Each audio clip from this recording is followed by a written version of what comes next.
Are we good? All right. Okay.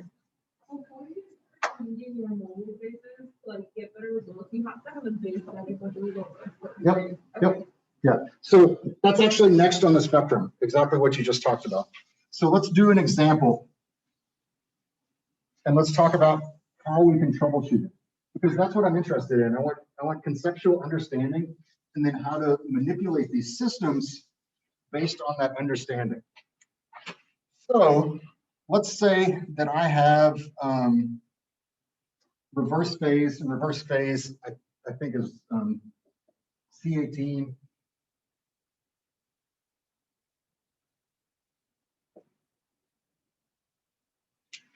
And I have a water acetonitrile mobile phase. Are we okay? All right. Now, I shoot my column, I run my column, I just want to see what's going on.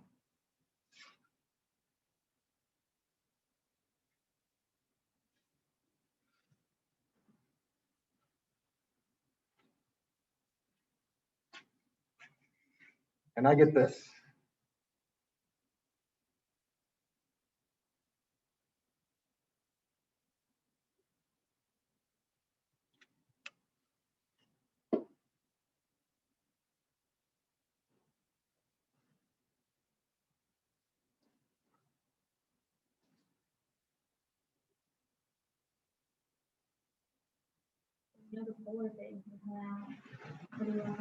So what's going on? Talk to me. This is typically an injection peak. This is a small amount of the material that what happened was, if you had some packed beads, this is the material that found this short, ridiculous path all the way through. And it's like, to heck with you guys, I'm coming straight out.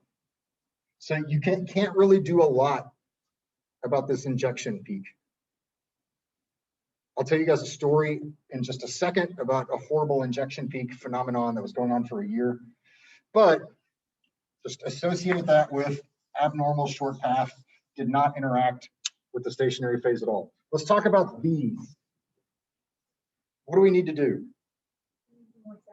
We need separation, right? So I can probably look at this and say, I can split here, I can split here, I can split here. What two things can I do? I can slow down my ramp of acetonitrile. I can decrease my acetonitrile ramp, right? That means less acetonitrile over time. What else can I do in this scenario?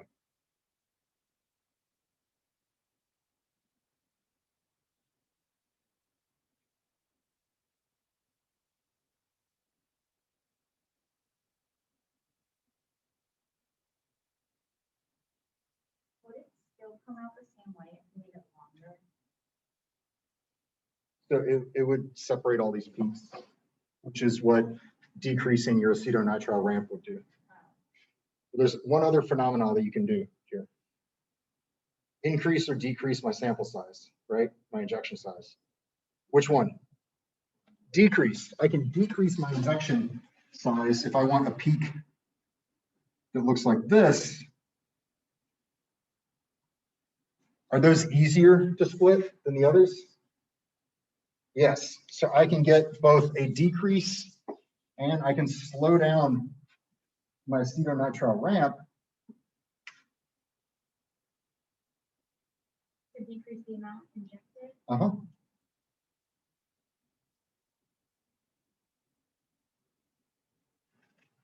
This would have still stayed in the same place as the injection peak.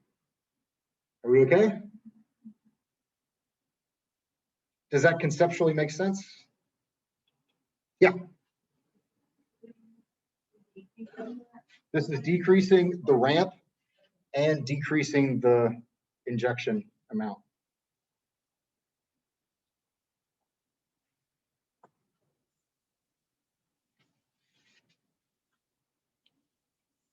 All right.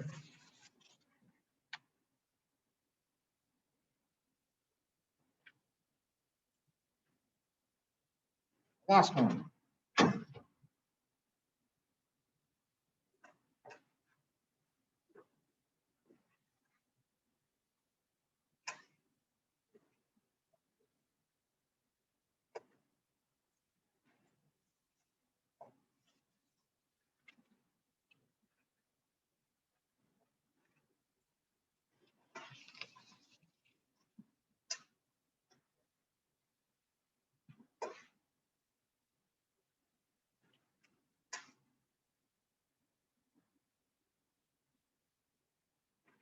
Talk to me.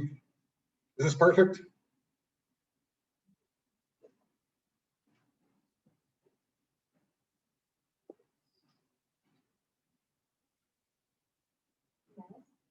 This is great.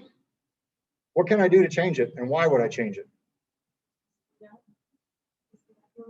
So I can speed up the what? What am I speeding up? How fast it runs through. Not how fast it runs through. My percentage acetonitrile versus time, right? How quickly I'm changing my percentage. Right? And so what is that going to do to my entire graph? It's going to shift the entire thing to the left.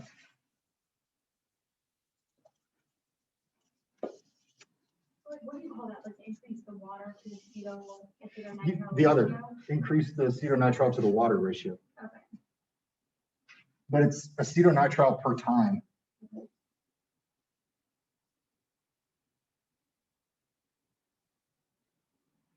All right.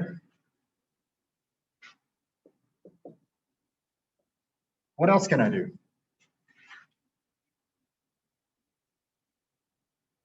Sorry, can you explain why you keep like specifying per time? Because that's what we're adjusting.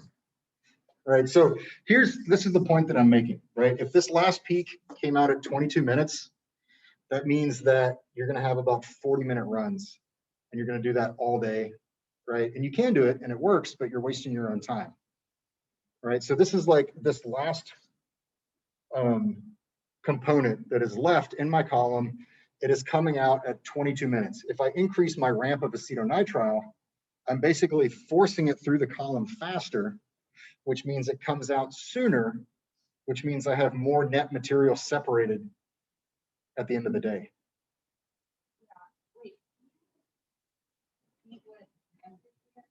So the ramp is just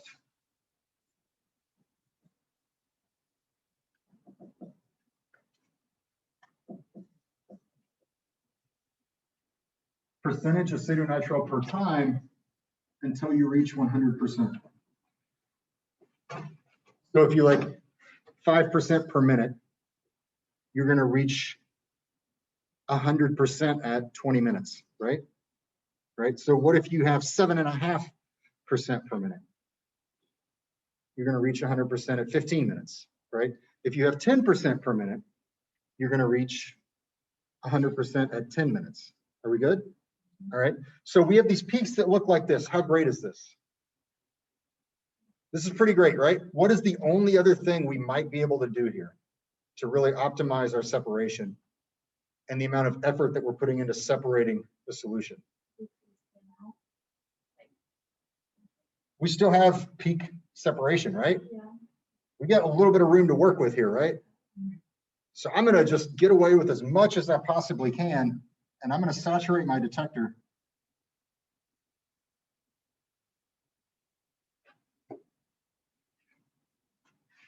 This is business efficiency. If you can show someone this big chromatograph and you shortened it and you're pushing the absolute most through it, separating the most that you can possibly get away with, wasting 0 minutes in a day, that is like 3 promotions at once. Does this make sense conceptually? What do we do to with the third?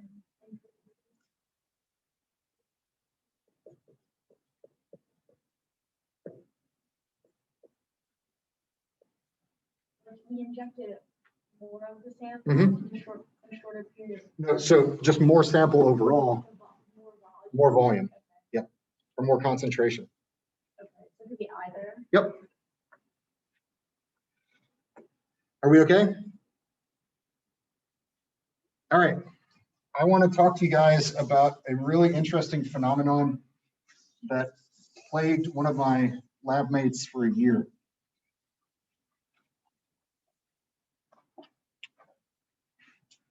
So you typically have your solvents, you have some mixer, and then you have an injection port, and the injection port is a 5 milliliter loop, right? And then you have your column.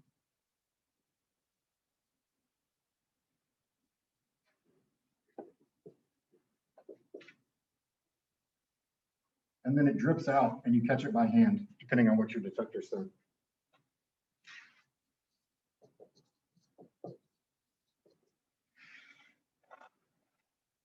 Are we okay? Are we good so far? So what is happening at the very, very beginning of my chromatography run? What is my mobile phase at the very beginning? It's just water, right? The mobile phase at the very beginning is 100% water. Are we okay? All right. What is my mobile phase at the very end?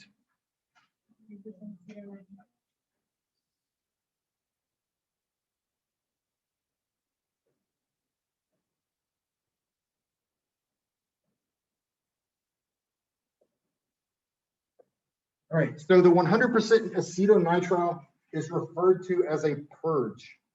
Why would this be a purge? It's non-polar, but what is it purging? It's purging everything that is in that C18 column, right? It is blasting it all out.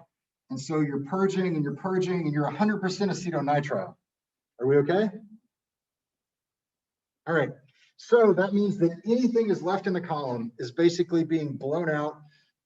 100% acetonitrile is carrying out, you're not collecting it, and you typically purge a column for 5 minutes at the end of a run. All right, so I want you guys to conceptually think about this.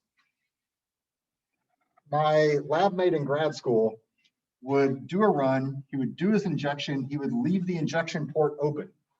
If the injection port is open, what happens is the line is coming through and it's running the entire 5 mil loop. And then it's going on to the column, right? If it's closed, what do you think is happening? It's bypassing the loop and going straight to the column, right? So he would run his entire peak, he would leave the injection loop open, and then after the end of the purge, he would close the injection loop. What is sitting in the injection loop?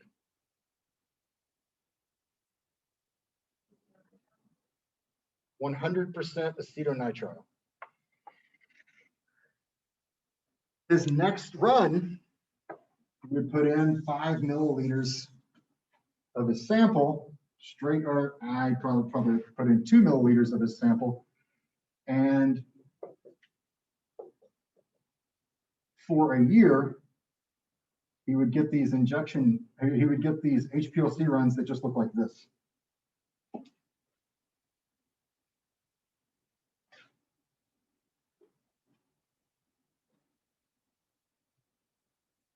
What happened?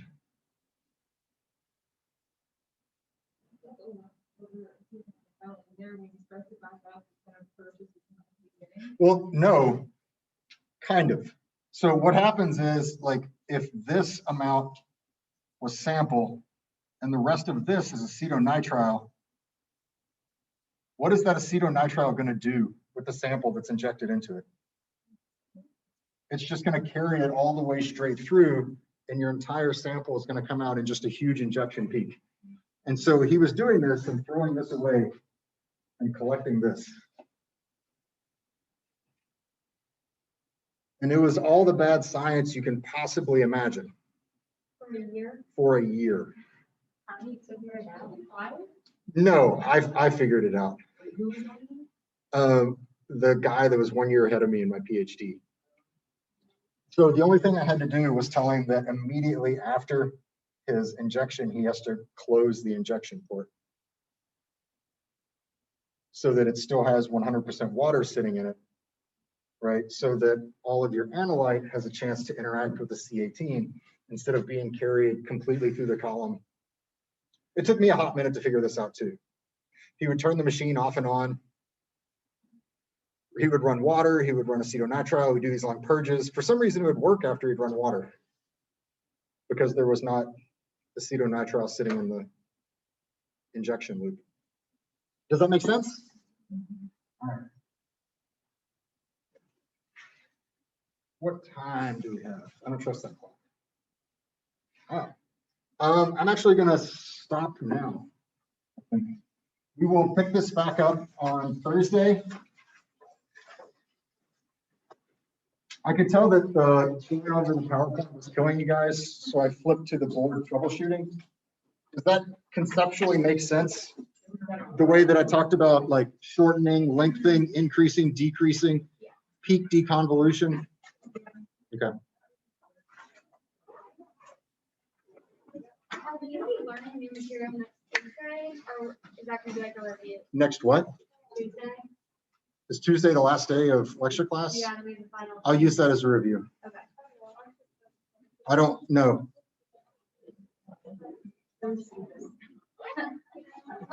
What's Thursday? We have this on the first day. So that means that this week is in, right? Yeah. So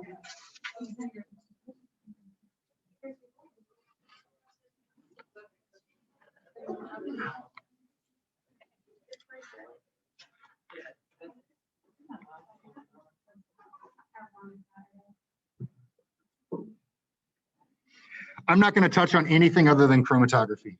Okay. That's it for the rest of the semester. And what I might do is on Thursday, give you guys a worksheet, like a chromatography worksheet, and have like just flipped classroom, chill work problems. And it'll be stuff similar to what I just did on the board, because that's what I think conceptually understanding it and being able to troubleshoot it is worth way more than width at half height with a base than those calculations. That's it. Yep. Can I ask you a quick question about Yeah. the test? Were you not supposed to like multiply by 2 here? No, you did. You were correct. I couldn't see where you did it. Oh, And so okay. I was asking, but then I went in and checked and I saw that you did. Okay, I was just checking. Thank you. Clarifying question? Yeah. So when you say you go from like 100% water to 100% nitrile, so you do water first and that No, water no, no. just goes like, wait, can I explain what I think is happening? Yeah. And you tell me what's wrong? Okay, so the reason we use water as a mobile phase is because it's polar and the column is non-polar because the carbon is. Well, that particular type of column. is Yeah, not- yeah, yeah. So Yes. later we then flipped it with if we use texting, you have to change it. Yeah, so I understand that part, but so when you want to take things that are non-polar, then you would add something to make water